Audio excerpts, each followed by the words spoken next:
So let's get started. So first, welcome to our NPC resource panel. Thank you, students and families, for joining us. I am Juliana Andrade, and I am interning for CSUMB GIRA, and that's where we help students prepare for college. And during this panel, we have speakers from Monterey Peninsula College who will provide information of the resources that are available to you. And with support from your family and resources, you have the opportunity to succeed in post-secondary education. I did transfer from community college to CSUMB.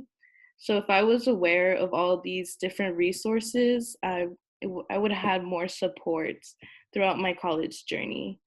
But I hope you all are able to take away valuable resources from this webinar. And I will be providing a Google Doc in the chat with each presenter's information at the end so you can contact them if you have further questions. And don't forget to enter your name in the chat so you're able to enter in the raffle giveaway. We will have 4 winners at the end. So now let's go ahead. And I did want to add, if you have any questions, you'll be able to just type them into the chat and we'll be able to add them to the discussion. And now we're going to start with Yadira with Hispanic Serving Institution. All right, good evening, everyone. My name is Yadira Moreno, and I am the Categorical Services Coordinator over with the Hispanic Serving Institution Department. One of the programs that we lead is the Jumpstart program. This is a summer bridge program, so it does take place, it would be taking place the semester before you start your first year at MPC. It's a very unique program, and the reason why it's a unique program is because it takes place for 2 weeks. It's completely free to the students within our community. And the good thing about the program is that you are exposed to meeting with our instructors. We had 2 different sessions this summer where we got to connect our students with the math professor and an English professor. And then also you have a counseling session, and then you also have the student success sessions, which take place with us, the staff. So the key component of this program is building that community within our students so that you connect with your peers and that you connect with the staff. It can be really intimidating to come to a campus and not really know who you can connect with or who to talk to. And that is the reason why a lot of our students or some students may drop, because they don't find that connection. So that is the purpose of the program, making sure that you have that before you even start at our campus. We provide, again, that support with instruction. We provide tutoring and class help. And the way we did that this year is because we transitioned into a virtual manner. So we were able to serve 98 students, and we prepared them, in knowing how to use Canvas, which is a platform that professors use to communicate with our students. So you were able to see that and learn what that was going to be like before you even started at MPC. We also have textbooks and learning materials that we provide. So if you are part of the program, we do provide a $300 book voucher for our students throughout your whole first year. If you complete the program successfully, we offer academic supply kits. So that was composed of a backpack. So if you enter that raffle, that is one of the options that you might be able to get. Hopefully one of you gets it. And then we also have those hands-on success workshops, which again were led by the categorical services coordinators within the program. And it was just a way to kind of build those leadership skills within our students, which are very important. And that comes with knowing your study skills and being confident in that, and knowing just how to present yourself, which again, it can be difficult. And it's always, you're constantly learning how to do that. We also provide, in the past, we would take our students at the end of the program to visit a college and university. Now it's just exposing you, because we're virtually, we have so many options in being able to expose you to the different colleges and universities that are out there, and our students can attend after, if they decide to transfer. As you can see, there's a picture there. That is what our center looked like. And you'll hear a little bit more about El Centro, but it's about building that community and that family and sense of belonging for our students. And if, Juliana, if I can have you go on to the next slide, please. And it doesn't only stay during the summertime. This actually continues with our first year experience program. It's a year program, for our students. And our goal with the program is to make sure that our students are, excelling in their academics, that we have that mentorship component. So we do have peer mentors. These are second, third year students that are connecting with you, seeing how your classes are going, helping you register themselves, because again, we've built that confidence in them, and they've actually, themselves also done that on their own by being intentional with like being part of the program, that now they're able to share that with the rest of our students. And then also that personal success. So making sure that you're not only succeeding in your academics, but that you're a well-rounded individual, knowing what social issues are out there, knowing how to connect with the rest of the community, and connecting with internships, things like that. We make sure that our students feel supported if that is what they decide to pursue. So again, it's also connecting with the peers, the staff, and then the faculty.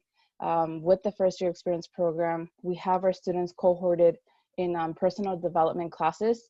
So if you're part of the Jumpstart program throughout your first year, you'll take a counseling, one of those counseling classes, that they're personal development classes.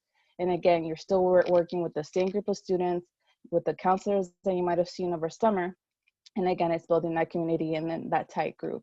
And again, it was really great to see that we were able to get 98 students to participate over the summer.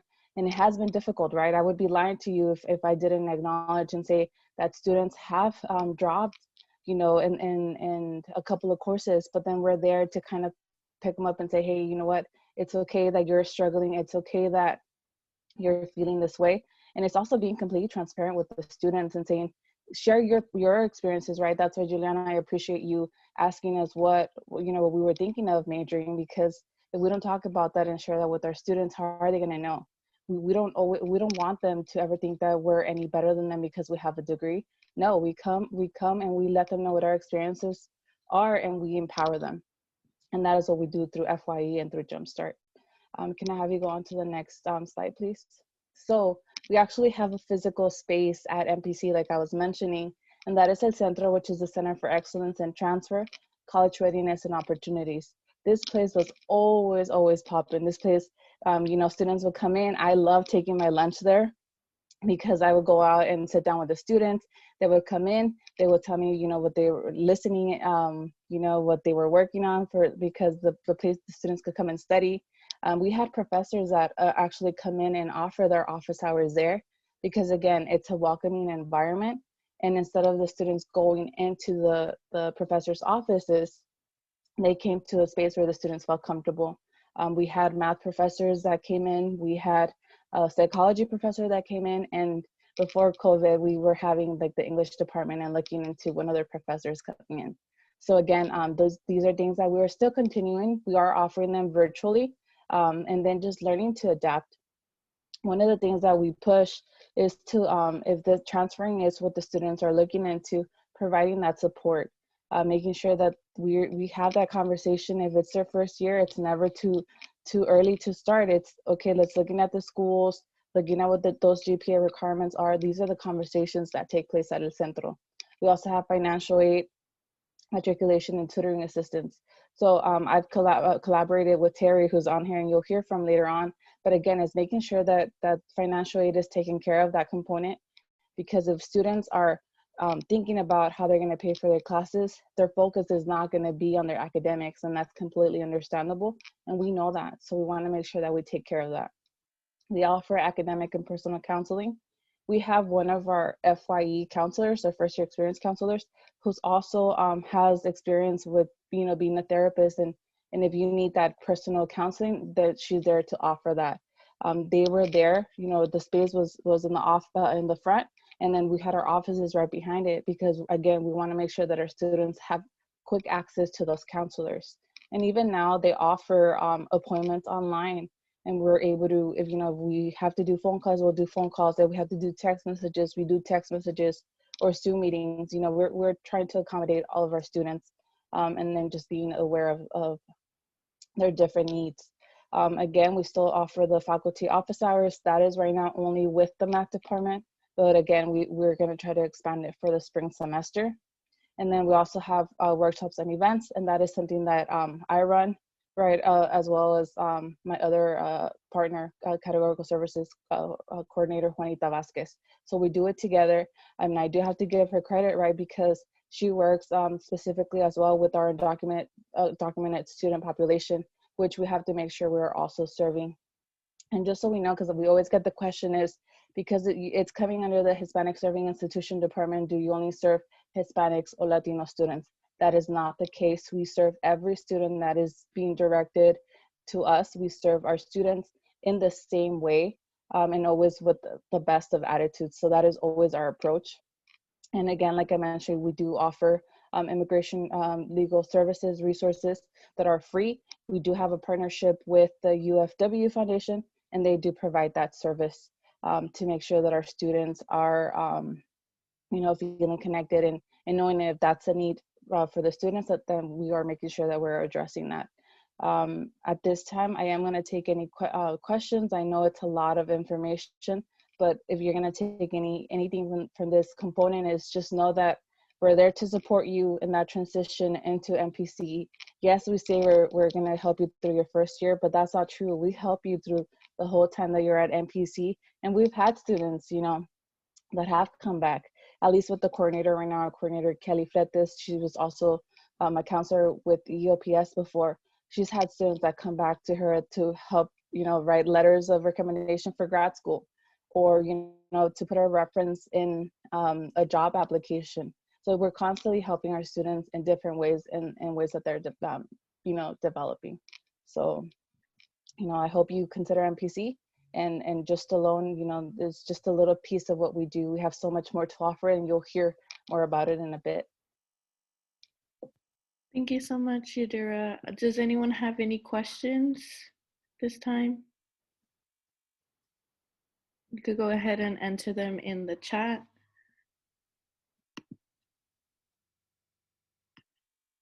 Okay, so it looks like we don't have any at the moment.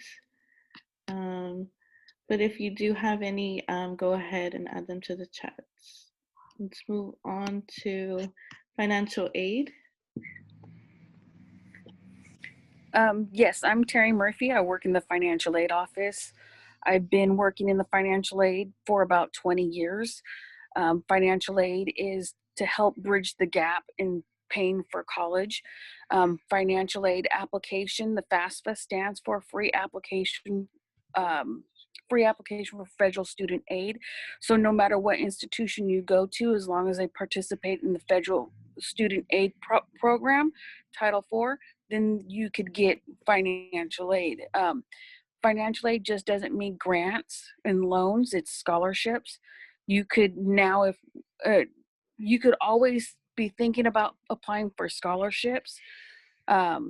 But if a scholarship company says, oh, if you pay us so much money, then you could get the scholarship. Those aren't real scholarships. It should always be free. It's based off of merit. Financial aid is an annual application. To do the FAFSA, that is for students that have a valid Social Security number. But we also do have the DREAM Act application. You don't have to have a Social Security number. You just have to be an AB 540 student, which is explained there on the form. Can you do the next slide? Yeah. One of the things is the MPC Promise Scholarship. It comes from the same people that the fee waiver comes from. It's called the California Community College Promise Grant. It comes from the same exact place. They're different. One is based off of need, so you have to show that you have financial need.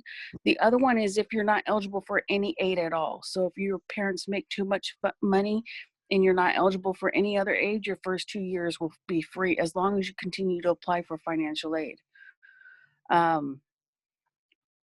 For what's the best thing for parents to do, basically is to provide their information. I feel that that's the most hardest part, because some parents are so afraid to share their information.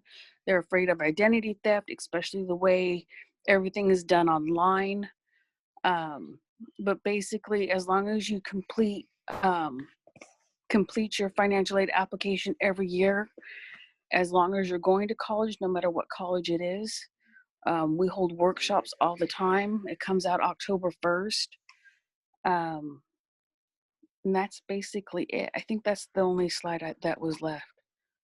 Oh yeah. Oh yeah. Every question that you could think of, we've already heard it, but we don't care about repeating ourselves. It's very important to ask as many questions as you can. The other thing is your high school email dies after so long after high school. So when you apply for financial aid and scholarships, you need to use your personal email and read your emails, because all institutions and scholarship people will give information to your email.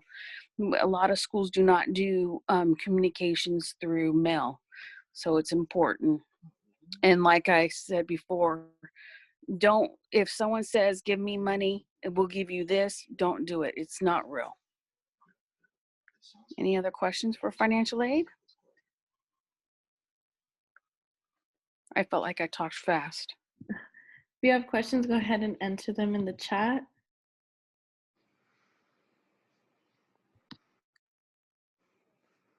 Yes, legal names should be on the FAFSA. Okay, so what I normally say is whatever name is on your social security card is the name that you should be using on whatever financial aid application you use. But if you've always stuck with one name, stick with that one name. It comes into a more of a headache when you use one name, then all of a sudden you want to add your second last name. So it's important, whatever you use it to the fullest. The FAFSA and the DREAM Act application both say if you have a social security card, the name must match. Isn't it nice? I have to watch it so I can learn. And I think that was the only question that was on there. Yeah. Thanks so much, Terry, for that information. Also, I just put up a link or a PDF rather with the contact information for all our presenters. So if you have a more private question that you want to ask, and then personally, you can just open the PDF and get their contact. Thank you, Ruth. And don't forget to enter your name in the chat so we can add you to the raffle. Now, EOPS. Hi, thank you. So good evening, everyone. It's so great to, kind of see everyone here tonight. As high school juniors, it's never too early to look into and learn all you can resources of college. So we're excited to have you guys here tonight. My name is Daisy Chidas, and I am a categorical services coordinator with our EOPS program here at MPC. And then also here tonight doing a presentation with me is my coworker, Carlos Ocampo. I want to jump in. Yeah, thank you all for being here on this lovely Thursday night. My name is Carlos Ocampo, just like Daisy was saying. I'm also a categorical service coordinator with EOPS. We're representing. And yeah, just wanted to jump in right into what is EOPS. So what it stands for is Extended Opportunity Programs and Services. So we are a state-funded program. And so there's EOPS on pretty much every community college campus, and also different ones at university campuses. And so what we do is, as it says right here, we assist low income and economically disadvantaged students gain access and successfully complete their higher education journey. Now, what that all really means is we're helping those struggling students, whether that's financially, whether that's you have these barriers that you're having to jump through, these hurdles that you have to jump through in order to be successful. So the way I see EOPS or the way I see college is kind of like a video game. So a video game meaning a video game is inherently very tricky. And as probably a lot of these people on this call can tell you, and I'm sure you all know, college is kind of tricky, especially if you don't have parents that have been to college, or if you don't have folks that have been to college. And Daisy's also going to get into the folks that, more specifically, the folks that we help, but we're definitely helping those first gen students as well. But the way I see EOPS is if college is a video game, EOPS is like those coins that get you an extra life in order to complete the video game. You know, it's like, oh, I'm on my last life. You know, I ain't got money for this. I don't have money. You know, I'm struggling with books. Boom, EOPS comes in. We give you that extra life so you can beat that boss at the last level. That's how I see EOPS. And kind of like Yadira was saying about their program and what they do, and you're going to hear from other folks as well. EOPS is just like another one of those supports. And we're here for you, and we're trying to make ourselves available for you. So, Juliana, if you can go to the next slide, and I'll pass it off to my colleague, Daisy. Thank you.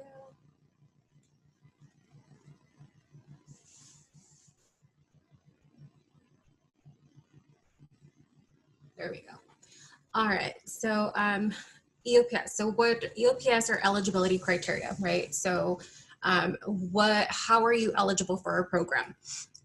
So California residents or AB 540 and DREAM Act, full-time students, which means that you have to be enrolled in a minimum of 12 units. There are exceptions. We do have students, if you are in one of our programs, that's the ARC program, then there are exceptions, and we can kind of go into that then. And just keep in mind also, so being enrolled full-time is only that first semester that you're starting and you're applying to MPC. Once you become an EOPS student and you are in our program, you do not have to maintain eligibility or be enrolled in 12 units, you know, in the following semester. You can literally be enrolled in one class, you know, one unit, and you still maintain your eligibility for our program. So less than 70-degree applicable units. So for you guys as high school, coming in straight from high school, that, you know, not something for you to worry about, that would be applicable for you. This is pretty much for students that maybe, you know, took a break and are coming back, or have completed, you know, units in any other college. So this is, you know, they have to be below the 70-degree applicable units. And then the financial part aspect of it, right? So you have to have the California College Promise Grant type A or B. I'm not sure if you're aware. So recently, that's a new name. So before it was known as the BOG waiver. So that might sound more familiar if you guys have like siblings or, you know, anything like that. Now it's the California Promise Grant. It's pretty much based on your so financial, right? So your income. So if you're coming in as a high school student, depending on that year that you're applying with your financial aid, then it would be based on, you know, if you didn't work, on your parents' income. So, you know, again, financial aid would help you with all of that. So if you're eligible, there's 3 types, A, B, and C. If you receive a type A or B, then you would be eligible for our program. You can go ahead and go to the next slide. All right, so some of the services that EOPS as a program offers to our students, and we'll kind of split this with my partner here, Carlos. So workshops. So as a program, we offer workshops throughout the semester, right? So some of the workshops that we have like financial aid workshops, if you still haven't, you know, completed, or to help you complete those applications for the next school year. We have those, time management, scholarships, student academic success. So basically workshops that are going to help you get through the semester, you know, especially with right now everything being virtual, you know, study tips, you name it, just things that are going to help students. We reach out to our students. What are the type of things that, you know, you guys want us to have workshops on? So we have those throughout the semester. Counseling. So when you are an EOPS student, we do have our counselors that work directly with our EOPS students. That would be for career and academic counseling, transfer requirements for university, UC, CSU application fee waivers, mental health counseling, you name it. We have our counselors here directly that, you know, you come in, you can do drop-ins, you can meet the counselor, you know, you can have that one counselor that you just work great with. All of our counselors are amazing, but, you know, you work directly with them here. Priority registration. So this is a pretty neat, all of our EOPS students get priority registration level 1. What does that mean? That means that you are the first on campus, first of the groups on campus to be able to register for your classes. What does that mean is if you do everything you got to do, then you are the first to pick your classes. So there's no wait list, right? There's no kind of like, okay, this class is full, now you can't take it. What am I going to take? So you get that, that first dibs pick on the classes that you're going to enroll with for that semester. And then some of the other services that we provide, Carlos, you want to jump in there? Yeah, thank you, Daisy. So as Daisy was mentioning, we have these different services, right? And so another one, and we're kind of like, the EOPS program, me, Daisy, and the other counselors and coordinators that we're working with, we're like, we're hooking you up on the inside, It's like, if you know that one friend who works at a restaurant and they're like, yo, let me get like, some tacos on the side, or let me get that, extra little bump on the side. That's what we are. We're the EOPS program. We're like hooking you up on the side. Like, hey, I got all these things. Well, let me just like, help you out a little bit here. And so a big part of that is the book service program and the lending library. And so these go together pretty well. The lending library is a collection of books that we have, and not just books, but resources, as you could see, graphing calculators, Chromebooks, smart pens, just different resources that you might need for your class. And, you have to pay for those, right? The average community college student, not just NPC, but the average community college student pays about $1,200 a year for books and resources.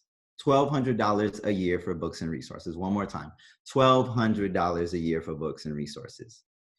And I know some of y'all on the call are like, yeah, because y'all missed that 1,200. Yep, Juliana's saying, yep, I missed that 1,200. And sometimes it's more, right? And so what we provide at the lending library is, hey, I have these books. I have 1, 2, 3 classes that I'm taking, or maybe I'm taking more or less. Hey, I need Health 4, I need this book, and I need a Chromebook. Cool. Well, or I'll need a smart pen, whatever. Cool. Well, what we do is we see if we have that in stock, if we have that available. And if we do, we're able to lend that book out to you or lend that resource out to you. So you don't have to go and pay for it at the bookstore, right? And so that resource is there for you. So, saving you money, saving you time, saving you energy. The book vouchers, so a part of the book service program, which is also works in tandem with the lending library, is our book vouchers. Say we don't have books. Say we don't have books in our lending library that you need. And we say, okay, cool. We're giving you a certain amount of money to go buy books. And so, for example, this semester, we gave out $300 to each student to go buy books. And I mean, that's a big chunk. That's a big chunk that, we're able to do. And we're really glad we're able to provide that service. And so how it works at the lend. And so once you buy those books, those are yours. Like you can keep those. The lending library, we are going to need those back. But it's just so that we keep it within the community and we're helping you all out. But yeah, these are just the various amounts of services that we offer. And, just to finish off, even though these are the services that we offer, and Daisy can speak to this, we are also much more than that. We try to establish a community, even virtually, where, if people are calling us and saying, hey, I just need to talk about this, or I need to talk about my class, or I need to drop out, like it's bad. Call Daisy up, call me up, and we'll listen to you, and we'll make sure that you get taken care of to the best of our ability. Right. And so again, EOPS for me is and the way I look at it is we are that support, just trying to make sure that you get to where you need to go, wherever that is. So Daisy, I don't know if you have any last thoughts on that. Yeah, well, I'm looking to, I think there's some questions in there in the chat for us. So I'll go ahead and go over that. It looks like, do students have to apply for EOPS? So, I mean, it's not mandatory for, students to have to apply, although we highly encourage it. We try for students to apply for any programs, any resources that are going to help you pay, why pay when we can pay, right? Whether it's book vouchers, whether it's whatever it is. So we highly encourage students to apply. Also students that, let's say per se, you applied this for this semester, right? Coming in and you're not eligible this semester because of your, because of your financial aid, because let's say you received, for the California Promise Grant, you received type C. Then that means that you're not eligible for the semester. But we always tell students, you know, apply next semester or apply the next following school year, because the financial can change. So, I mean, yeah, it's not required, although we highly encourage students to apply for any programs that we might have on campus that can be a resource to you. Is there a certain number of workshops that are mandatory to attend each semester? So I guess so as part of, we didn't want to go into like the details as far as like the requirements. So once you become an EOPS student, right? So there are, in order to maintain your eligibility, there's so we have to have 3 visits, which would be, your first visit would be your intake, when you come and get your book voucher, you meet with the counselor, right? We get you ready to go for the semester. That's considered your first visit. Your second visit is always going to be a scheduled appointment with the counselor. And that would be when you come into the office, you meet with the counselor for an hour, kind of go over your educational ed plan, you know, make sure everything's where it needs to be. And then that's your second visit. So your third visit, you can either do a drop-in right before like the end of the semester, or kind of to check in. I mean, you could have more than 3 visits with the counselor. You can come in and see us as many times as you want. But then also that's where kind of the workshops. So none of the workshops are actually mandatory unless you're like on some type of like, you know, academic probation or anything like that, then that's totally different. But as far as our workshops being mandatory for students, they're not. Definitely for that third visit though, we do tell students, you know, that one of those workshops, if they attend a workshop, then that can definitely count as that third visit. We highly encourage students. One thing, you know, with the workshops and scholarships on there. So I work with EOPS, but I'm also the coordinator for one of our, for the Evans Incentive Scholarship Program. This is a private scholarship program. It's not one that you can actually apply to, which is probably why not a lot of people hear from it, because it is a scholarship program that when you are in high school, you know, your counselor, your teacher, anybody in the high schools are able to nominate you, right, and submit a nomination for you as a student going into college. Now, the reason I'm mentioning it and I'm bringing it up, right, we're all going with the pandemic and everybody, you know, it's hard times. So for me as a coordinator, I just want to throw it out there and kind of let students be aware and know, right, that there is this program out there. And once you are going into college, you know, write it down, make a note of it, you know, ask your counselor about it, ask your teacher about it, you know, somebody, you know, you guys are, am I mistaken? This is Seaside, right? Yeah. Okay, so Seaside, I know we get a lot of students from Seaside High, so, you know, just write it down, jot it down, ask one of your counselors, ask one of your teachers. The program is designed, it's a scholarship for 2 years. It's, you know, where students that are at high risk, students that are really going through a hard time, that if it wasn't for this scholarship, you know, maybe they wouldn't be going to college.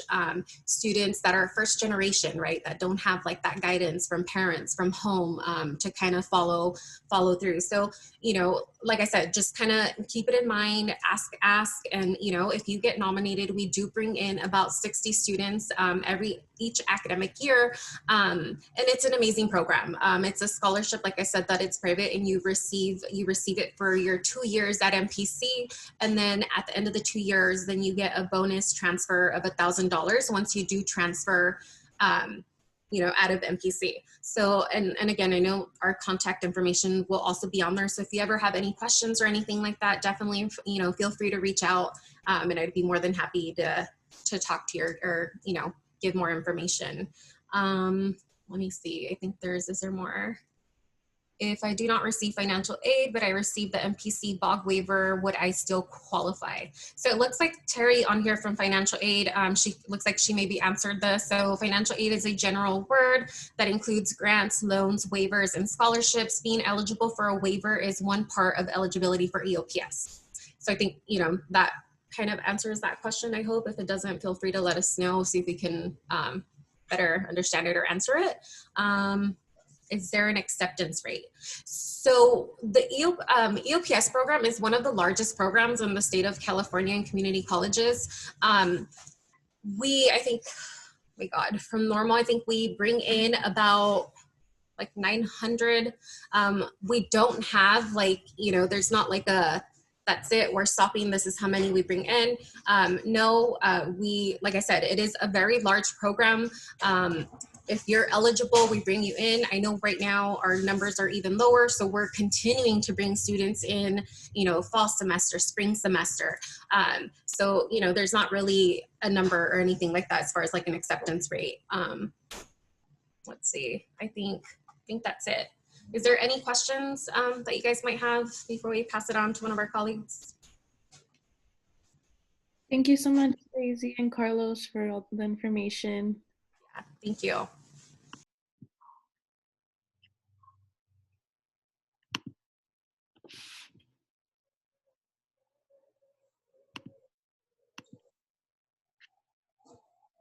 Now we have the Career Transfer Resource Center.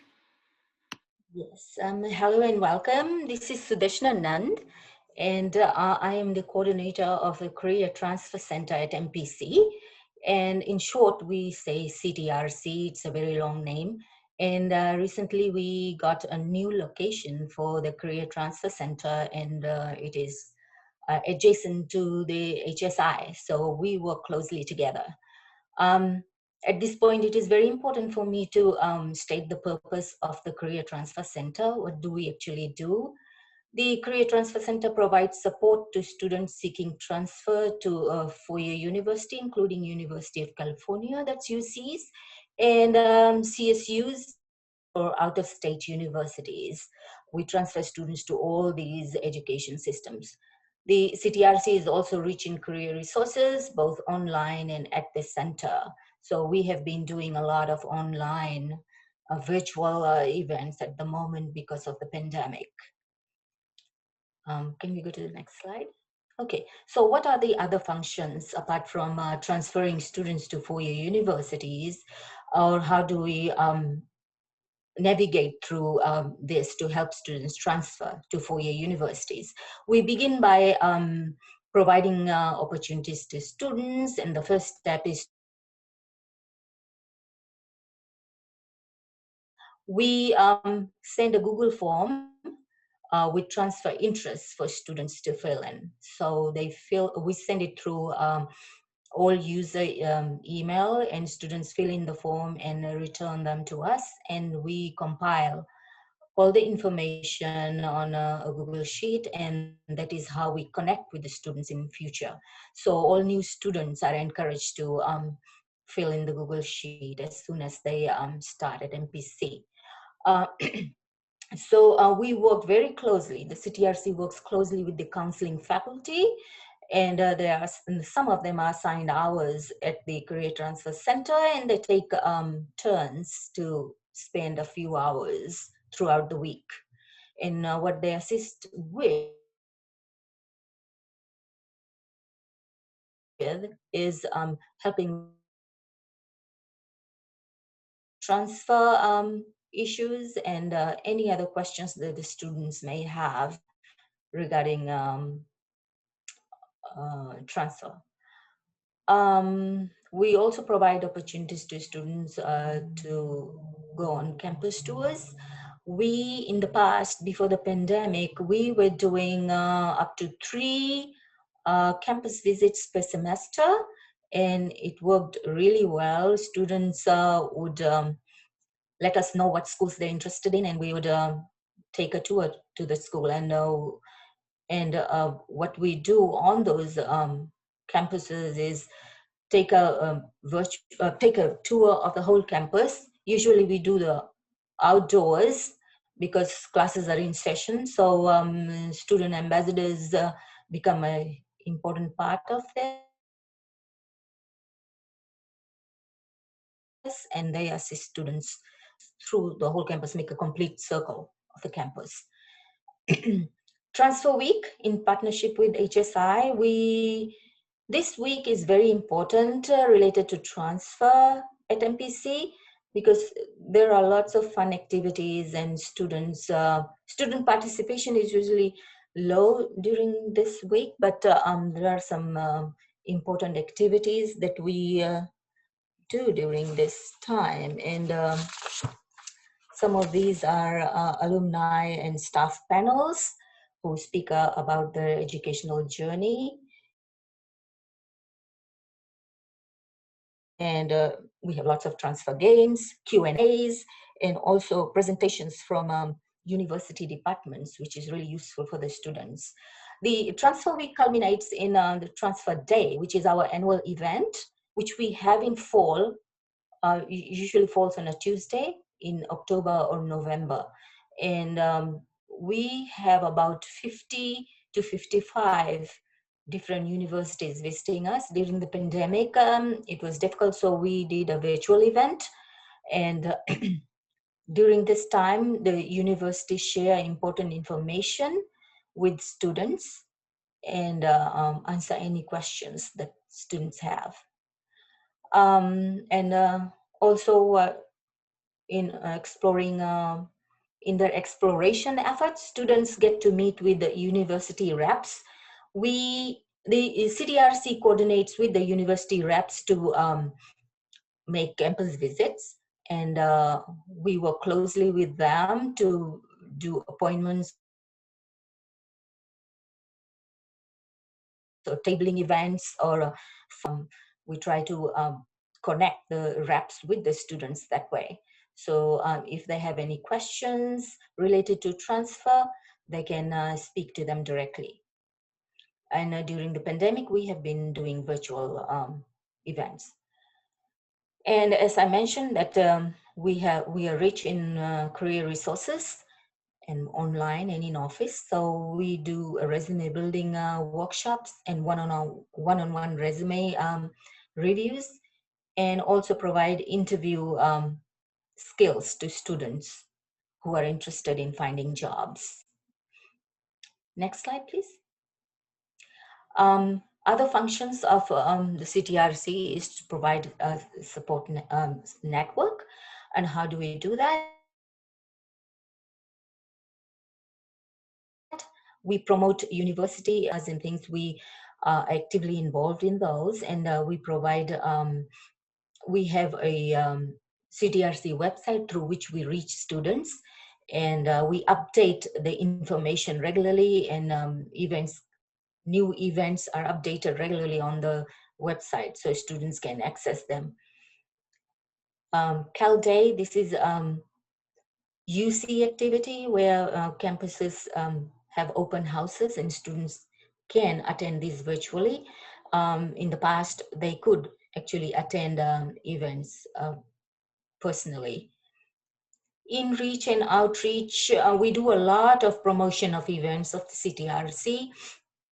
In reach, I usually do a tabling event in front of the library, and also at the Marina campus, so students over there also have access to the information.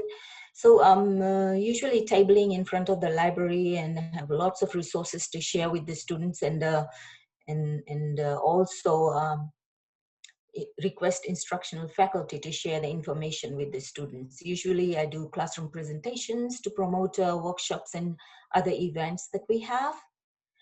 Next would be building relationships with partner universities. We have a close relationship with CSMB, UCSC, San Jose State University, and we constantly assist students and peer mentors from these universities to assist students and have student-to-student connections.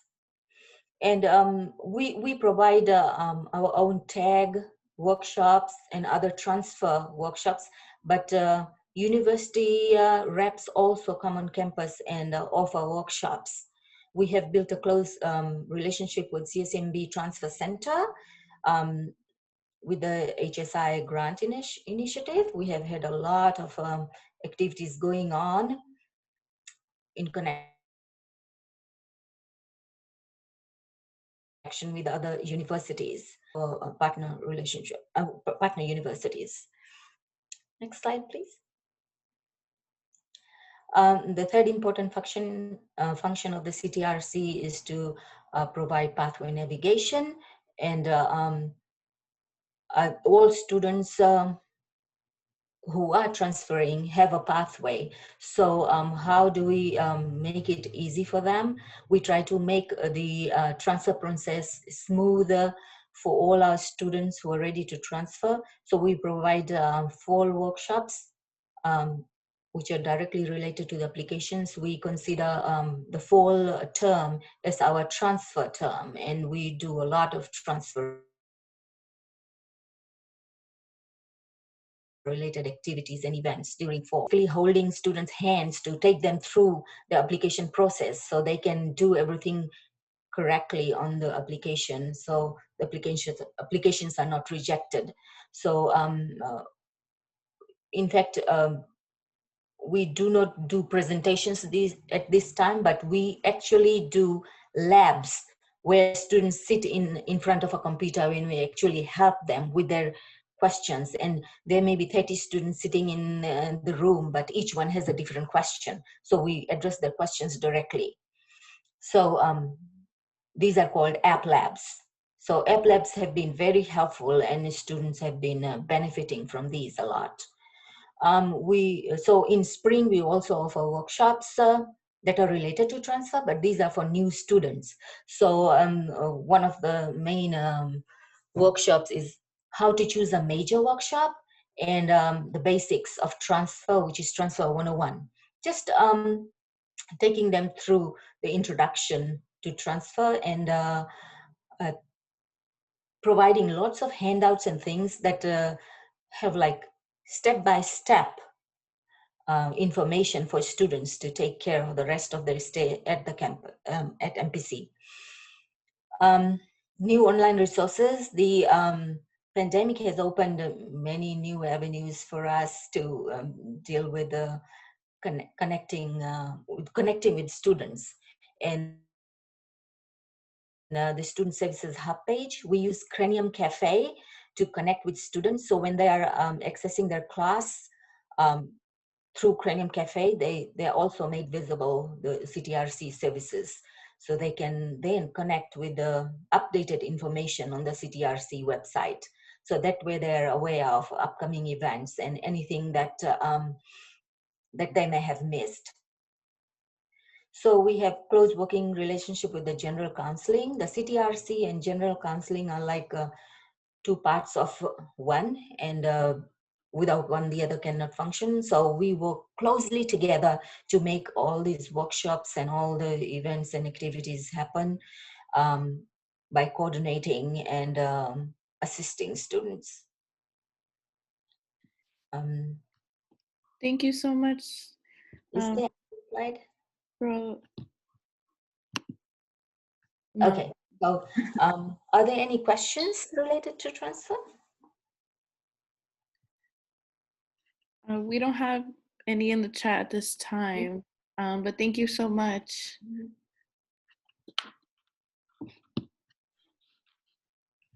Now moving on to the C program. Hello, everyone. My name is Aldair Pimentel, and I work with the Student Equity and Achievement Program at MPC, also known as the C program. My colleague, Elroy, also works for the C program. He'll be going shortly after me.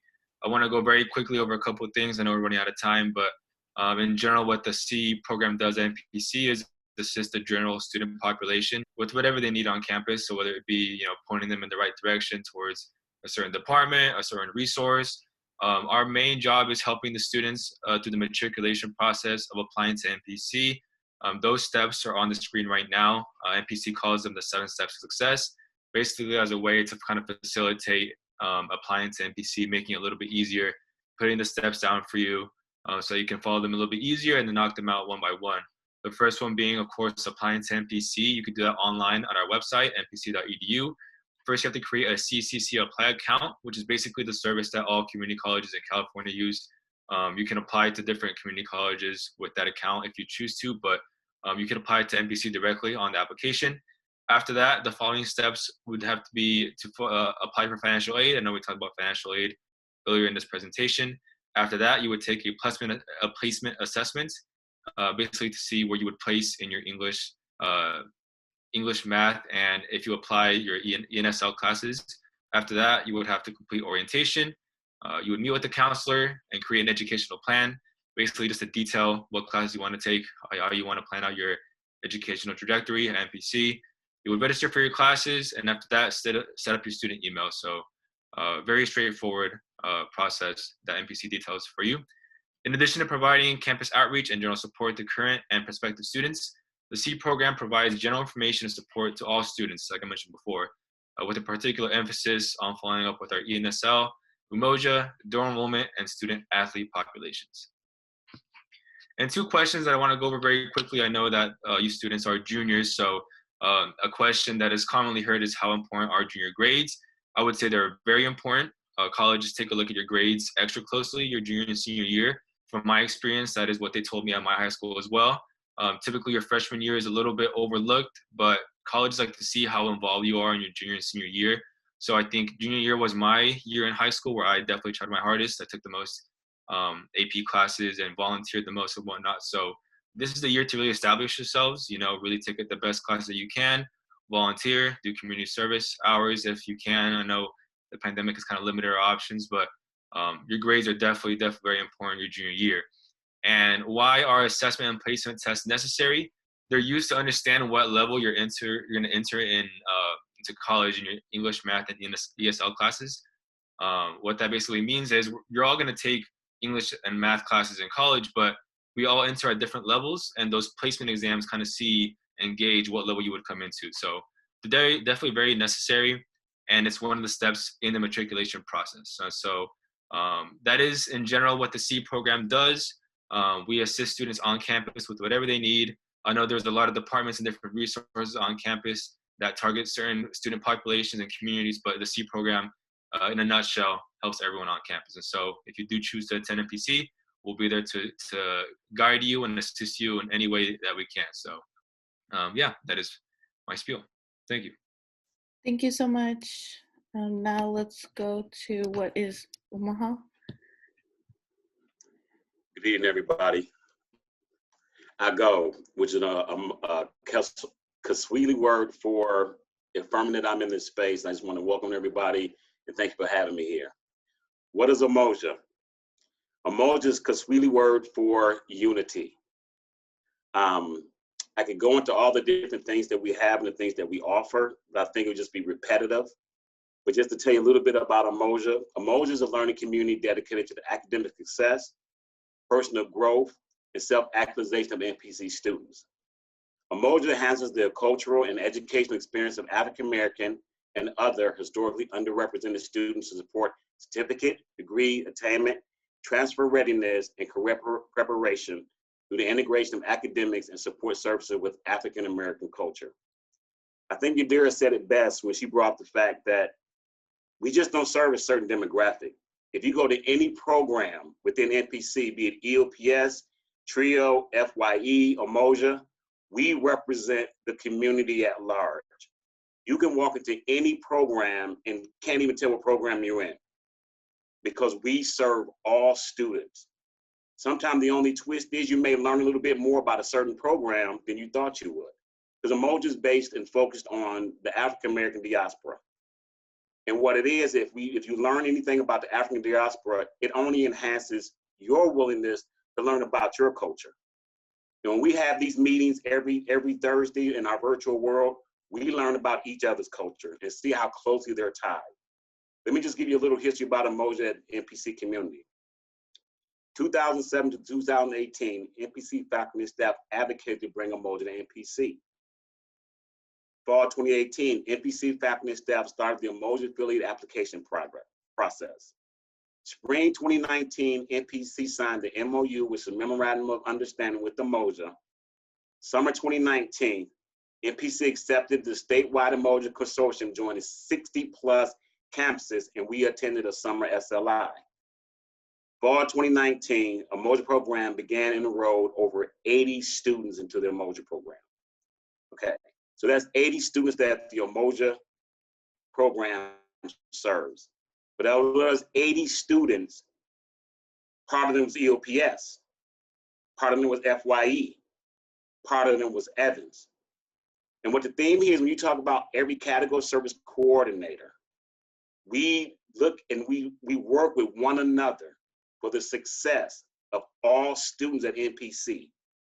We are not silo programs. We are open campus. And in this virtual world, it gives us the opportunity to work close together and giving us a foundation that will continue this when we get back on campus. So no matter your nationality, no matter your beliefs, you are part of the NPC family. We want you here in NPC. We want to get you ready. The only price you pay back to us is your success. Okay? We are here for your success. Me, Elroy, Daisy, Carlos, Alder, Yadira, Mr. Desna, we are here for your success. Okay? Like I said, we are the category service coordinator. And if we can't answer the question for you, we will find someone that can answer the question for you. And all I want to say is that I hope you join us here at NPC. We're here for you. You have our contact numbers. Just because you're not a student now, call us at any time. We'd be more than happy to answer your questions. And I know we gave you a lot of information tonight, but believe me, we have a lot of fun at NPC. These guys go on some amazing trips. We've been to trips in Oakland. We've taken students to LA. We've taken students to San Francisco. It's to introduce you to something that you've probably never seen before, okay? We are trying to gear you up to get you ready for the next chapter. Thank you.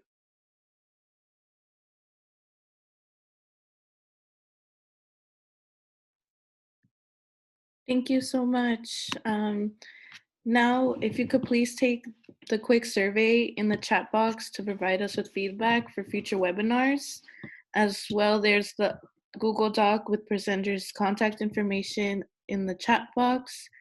And also, Ruth will be reaching out to raffle giveaway winners.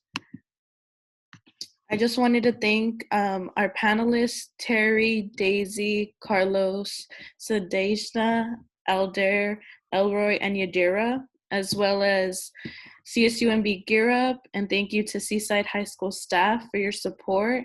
And thank you all for joining. If you could just fill out the survey and stay until we have the winners be announced by Ruth. So then we can mail out to you the different prizes that we have. And thank you everyone for being here. Okay, so we are doing, actually, if I can.